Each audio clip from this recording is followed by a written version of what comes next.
part 2 of the Czar and Decorum. Sort of against some allies. Or try to, anyways. How do you figure? Well, when I arrived in London, I knew no one, but Mr. Kennedy taught me how to appeal to members of Parliament. Without his help, I don't know if the Treaty of Connecticut would have ever been signed. I never knew Mr. Kennedy was so persuasive. Sorry. Are you certain he would have enough time to assist me in the future? Prince Hammer glances around and lowered his voice so no one could hear. I'll admit he has had trouble getting employment recently, simply because he's not an Englishman. Mr. Kennedy says he will return to the Ottoman Empire if his fortune cannot change soon. But he seems so happy here. He's grown very fond of England and his country. It's unfortunate he'll only be able to correspond to rubbish now. It would be such a shame to see him leave. From Mr. Kennedy in the crowd, he locks eyes with Mr. Chandler.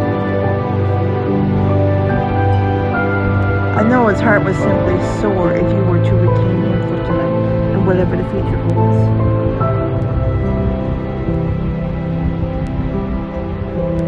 Yes, please. Of course I'll help you. I would be delighted to employ Mr. Kennedy. I knew I could rely on you. Please follow me. He is right over here. Prince Hammer leads you across the ballroom and taps Mr. Kennedy on the shoulder. My dear friend, Mr. Kennedy, may I formally introduce you to Lady Claire Bridgewater? Ah, my lady, you look as lovely as ever. I could not agree more. We've certainly had our share of interesting chance encounters. Yet I am surprised by how little we've spoken.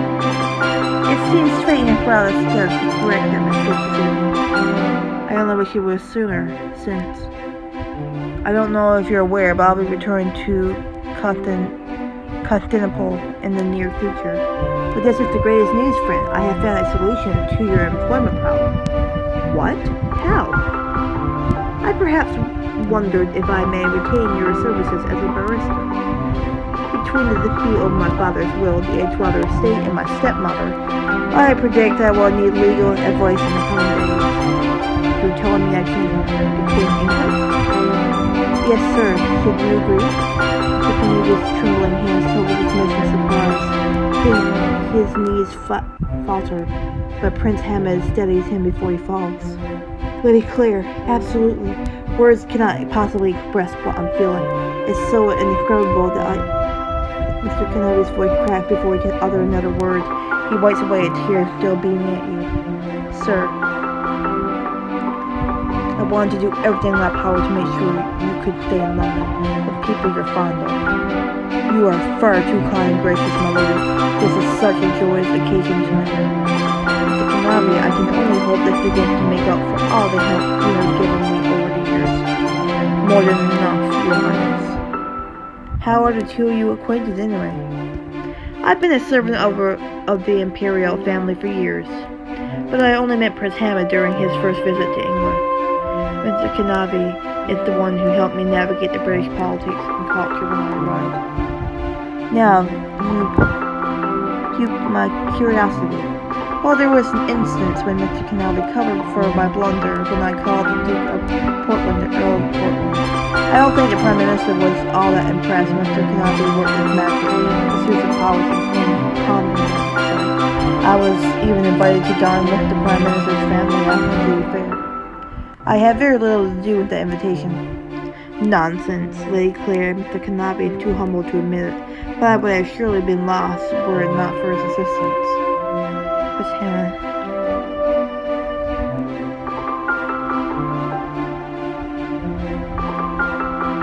Who knows where I would be without his guidance, or where relations between England and the Ottoman Empire would be, with a perpetual loss in late prince, I would venture not as smooth. Lady Claire, I've heard about your delicate situation as Hannah's. However, I'm aware of some information that would help sway a few key influential people to your side. By all means, do share, sir. I would appreciate your insight. I shall leave you to discuss strategy. I fear I am hopeless in such things. His hand laughs and wanders off with the Kennedy steps closer. My lady, I have to ask, why are you helping me? because...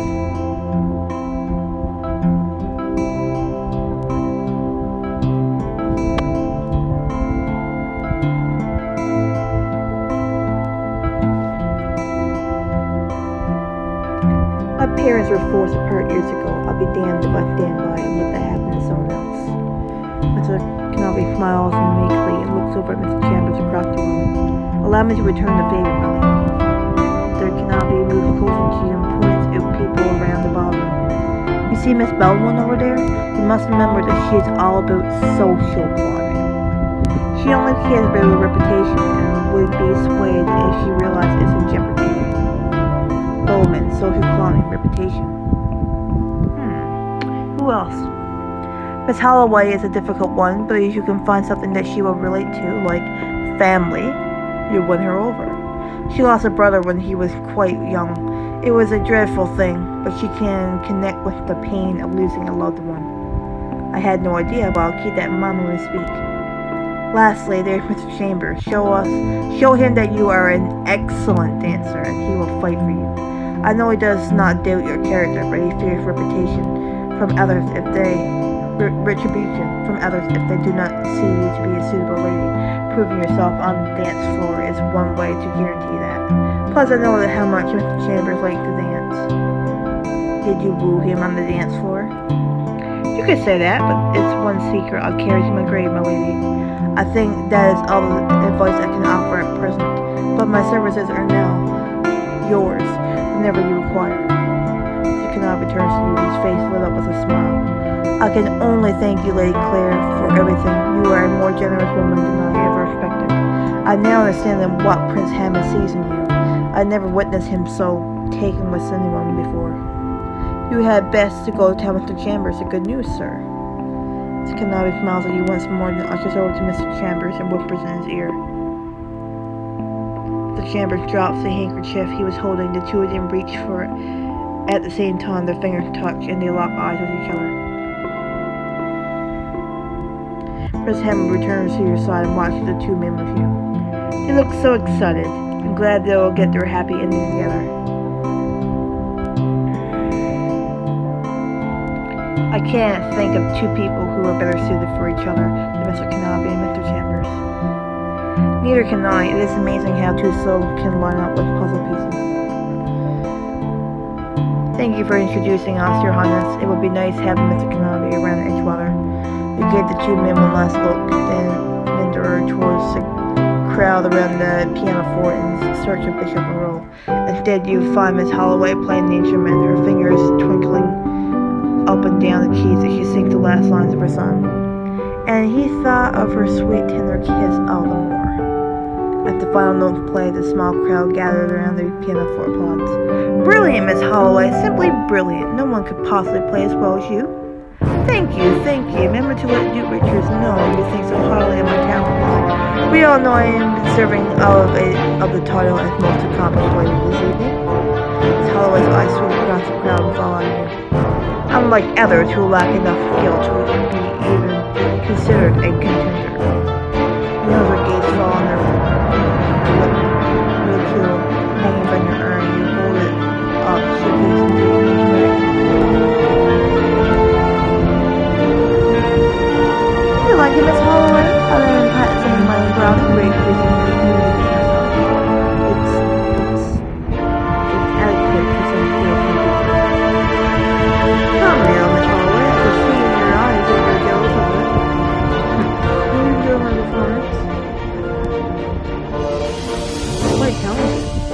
I'm glad you recognize real talent when you see it. We all know you couldn't possibly keep up with your playing by playing skills. You should just move along. Let me think about it. You sit at the pianoforte bench and push Miss Holloway to the side with your hip. She crosses her arms, glaring at you. How dare you touch me? You are such an ungrateful. You clap Miss Holloway as you begin to play in the sound of the pianoforte. Her hands furiously right? I thought you said I couldn't possibly let me. I don't know how.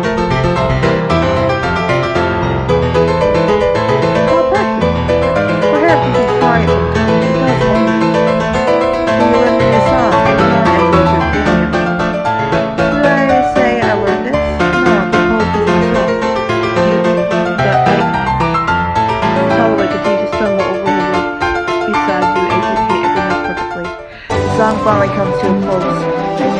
Greeted by a thunderous round of applause, he looked around to see a small crowd gathered around the piano. I'm glad you enjoyed it. That was a Lady Claire original piece. Remember this when you decide whose talents deserve the honor to me. I'll admit you've grown in skill on the piano flute, but they'll never pick the skill you did. The night is young, Miss Holloway. You must consider your work by the young. Miss Holloway rolls her eyes, just saunter off to take on the rest of the night. The previous in his suit and his robe and his switching from his face. On the other side of the service, there is much to do. Came by the door and something in his presence urgent and conversation. You walk over and take a seat next to Miss Suit and Miss Bowman. The two of them each excitedly whisper to each other. I hope the seat is not taken. Not at all. I was hoping to speak with you. Candace Rita concerned me earlier. She wanted me to tell all these horrible lies about your father. I was afraid you might attempt that. Do not fear. I stood up for you. I'm going to tell Bishop Monroe the truth. Your father was a kind and generous man, and you deserve Edgewater. You don't understand how pleased I am to hear that. This suit might be blind to your lies, but Candace Rita warned me about you. Why do you dislike me so much, Miss Bowman? You should have listened to my stepmother. Why should I even believe you? The Candace has been a mentor to me.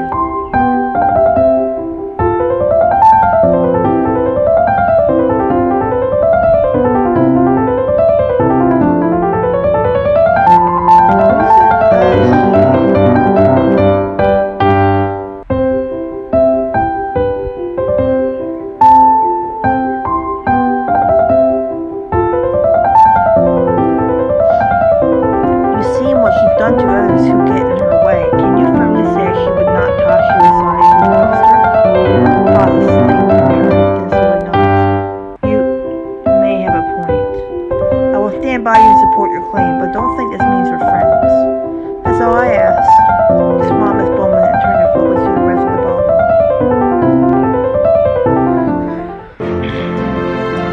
Walk away, Mrs. Sinclair, and Miss Parsons near the door. Taking Miss Parsons' glance.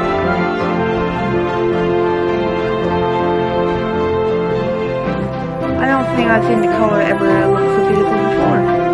You flatter me unjustly, Lady Claire. Miss Parsons blushes as she playfully hits you, her gloves and hands lingering on your arm. I speak nothing but the truth. I do hope I'm not intruding by any means. Nonsense, Lady Claire. You would never be an intrusion. You were just discussing when our esteemed host D-Witches might grace us with his presence. This is rather typical of him. D-Witches usually waits for everyone to arrive so he can make some kind of grand entrance. But how proud this woman is, I think he will be here soon. If only this did not take place at the town here, screamed Cook. Lady Claire, it's bad enough that you're here. Must you inconvenience Mrs. Sinclair as well? Miss Holloway, I don't find Lady Claire an inconvenience at all. In fact, she arrived with me this evening. Even if that's so, I would think you're too heartbroken over your father to attend something so happy. But then again, perhaps you're simply listening to Shakespeare's advice. But let your love, even with my life decay, lest the wise world should look into your moan and mock you with me after I am gone.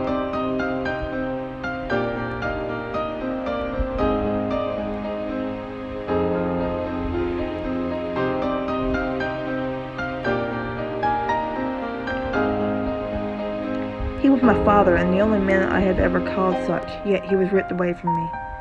I had so little time with him. How would you feel if you were in my situation? Miss Holloway's expression softens and her shoulders slump slightly. I suppose you may have a point. I still don't think you belong in high society, but I can't deny your father and you were close. Should Bishop Monroe ask, I will tell him such. Thank you, Miss Holloway. That means a lot to hear. Don't mistake this for my approval of you, though. I will only speak the truth out of respect for the Earl. Try as you may, but we all know I'm the more accomplished lady. You can't disguise out your roots for long. Miss Holloway lets out a high-pitched laugh as she runs on her heels and strolls away. Don't pay her any attention. She's simply jealous that you're the better known woman. I know I am. I can handle her. You flash Miss Parsons a mischievous smile and call her to Miss Holloway. Ye hypocrites! Are these your pranks? You murder men and give God thanks. Dessert for Sheen. Proceed no further. Miss Holloway paused and she returned back to me with eyes only. Robert Burns, I see you before me. And I scarcely doubt you could create an enemy reliever. For Sheen, yours shackled to the book's confines, near to merry word and verse, yet willing to make great designs. Your mind's ragged, how could I best set peace with it? But if I share one thought, one verse, one word, you'll be one on your knees begging me to free.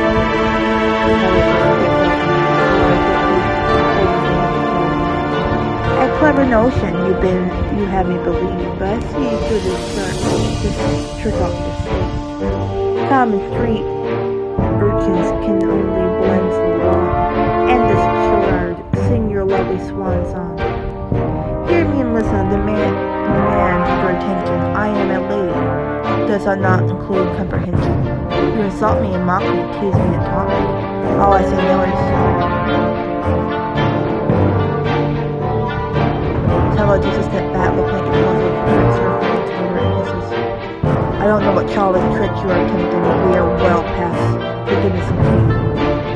Perhaps, but you cannot blame me for not trying to make peace between us. Miss Holloway rolled her eyes and thoughts off, her heels flapping on the wood floor. Does this make me the better poet? You know it. Will this rob me ever cease? Only when I finish my masterpiece. Gravely as you raising your eyebrow. That was not why I gave you the poem book, Lady Claire. But it seems you've come a long way since that dinner, and you impress more people around us as well. You look around at the crowd gathered around you. They whisper, nodding their heads in approval. I wonder who else I can win over. He jumps the chambers by the dance floor. He stands watching various couples waltz together. He smiles at you upon your approach. Lady Claire, I hope you are enjoying your evening. Indeed I am. It's lovely to see everyone dance. I also cannot express my gratitude for employing Mr. Kennedy. I know he is very special to you. I think I know why you're here, though. And you should know Kenneth's hurry that approaching you. I hope I can count on your support. I wish it were that simple, my lady, but I have my reputation to think of. My place in society is already a bit strained because of, well, you know my secret. I'm a bit fearful of the backlash if I go against society by supporting you. But as you proved how much you belong with nobility, you could rely on me completely then. I understand. Perhaps I can change your mind and dance you.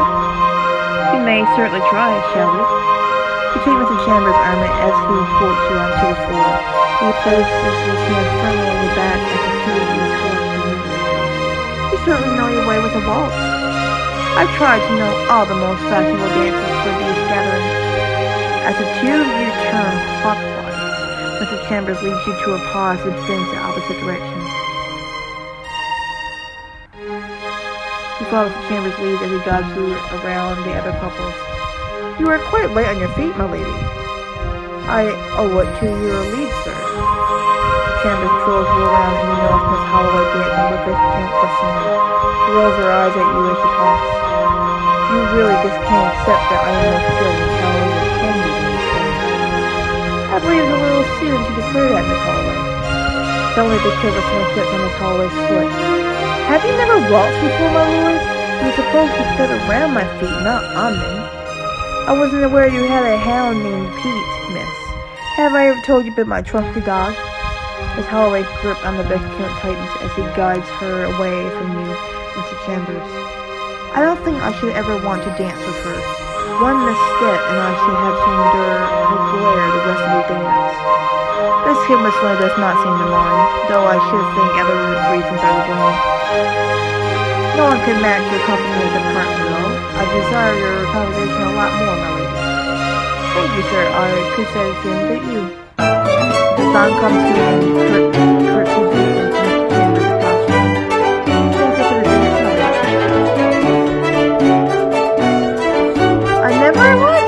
Of course, I was hoping to down in the other part of the dance tonight, but it doesn't seem they're looking their way. The real question is, have I impressed you? No one looking for allies. You followed every move with ease. It's clear to me you are quite confident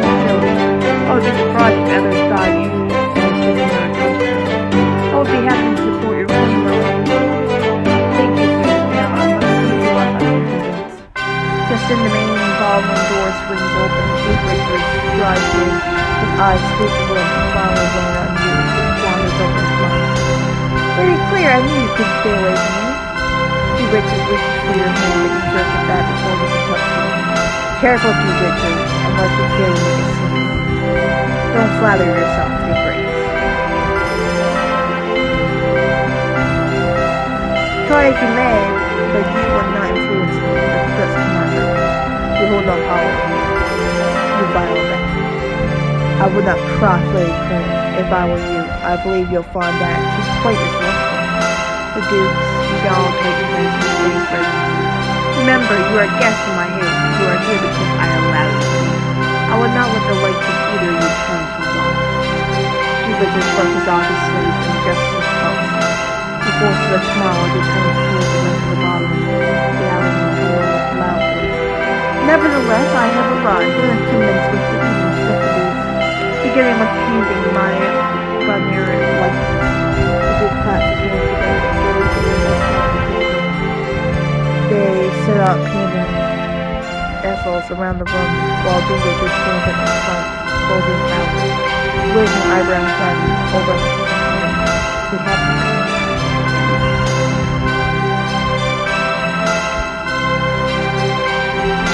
Unfortunately, if you ever explore the rest of this tenement, there is a hallway that houses every painting of his own annual balls. The entire hall of his face makes the worst thing I've ever heard.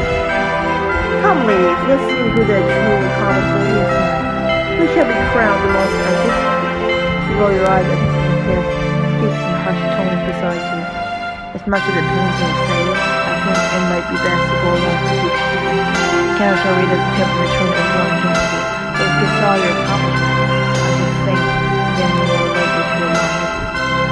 The rest of the crowd around you, they all eagerly gather around the group waiting for the painting to begin. Perhaps you have a point. Alright, I'll take the beat. But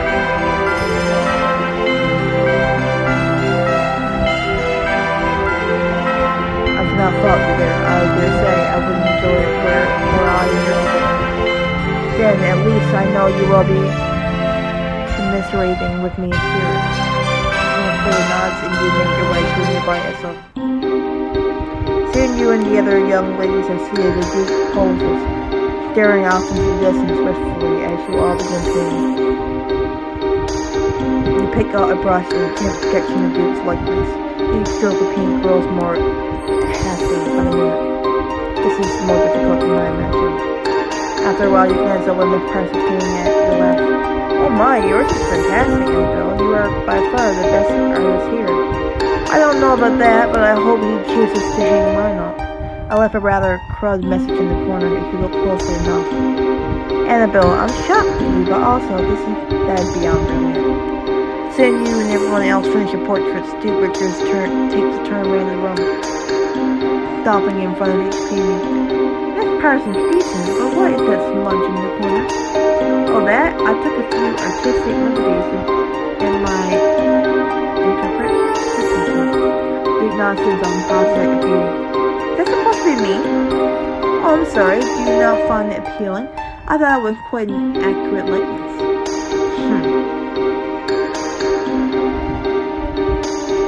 Clearly the best painter among you all is Miss Holloway this year. It's a perfect replica. Duke Richards walks over to Miss Holloway's portrait and holds it up to show everyone. Is it me, or is it rather fitting that someone so loathsome painted such a perfect replica? Trust me, the irony in the situation does not escape me. Just then Miss Parsons nudges you slightly. She nods to one of the far corners in the room, where Countess Rita paces furiously, while conversating with Fishkin whistling.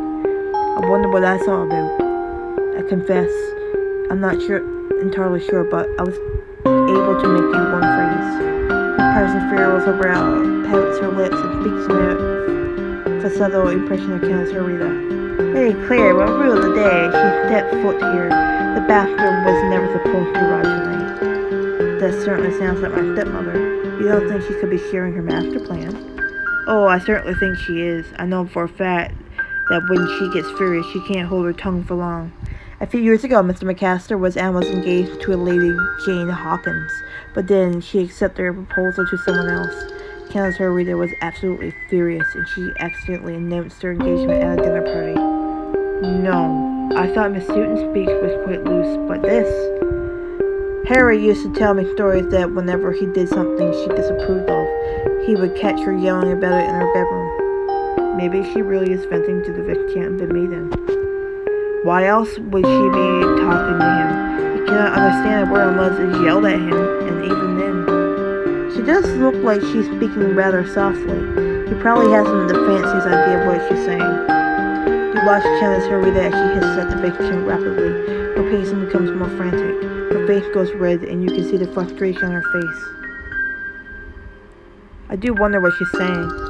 Well, do you see those benches over there? They're completely hidden from the Candace's view. If we sat there for just a little, I'm sure we could hear her true plan, without her being ever the wiser. Miss Parsons takes your hand in hers and looks at you earnestly, a playful smile on her lips. Don't tell me you're not the least bit curious about how she really feels about you. Nah, whatever. It doesn't matter what my stepmother planned, I will put an end to it no matter what. I know you will. I'm glad your spirit is not dampened by it all. It would take much more than the Kansas devious plans for that to occur. Past Miss Parsons, you see Bishop Monroe standing alone, his head bobbing to the music. Now's your chance to talk to him. You best hurry before Candace Reader corners him again. You nod and take a deep breath. Miss Parsons squeezes your hand reassuringly before you walk over to the bishop. Alright, I'm gonna make a part 3, guys. I'll be right back.